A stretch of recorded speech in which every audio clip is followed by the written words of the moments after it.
Hi hello అందరికీ నమస్తే. నేను మీ ఇందు. అందరూ ఎలా ఉన్నారు? బాగున్నారని అయితే ఆశిస్తున్నాను. ఈరోజైతే మీ ముందుకి ఒక మంచి విషయం చెప్పాలని అయితే వచ్చేసాను. అదేంటంటే మన భగవద్గీత గురించి అండి. భగవద్గీత మన ప్రతి ఒక్కరి ఇళ్లల్లో కూడా ఉండాలి. మనందరం భగవద్గీత చదవాలి. భగవద్గీత చదవడం రాలేని వాళ్ళు కూడా మన భగవద్గీత గురించి చెప్పాలండి.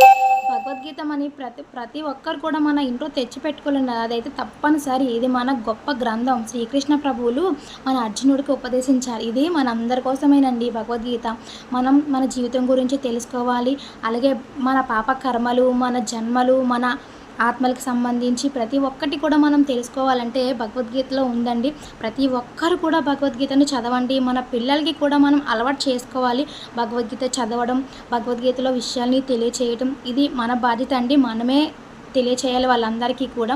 చదవడం రాలేని వాళ్ళకి యూట్యూబ్లో అయితే మంచి మంచి వీడియోస్ ఉన్నాయండి. చాగంటి వారు భగవద్గీత గురించి చాలా గొప్పగా చెప్పారు ఆయన కూడా. సో ప్లీజ్ భగవద్గీత అందరూ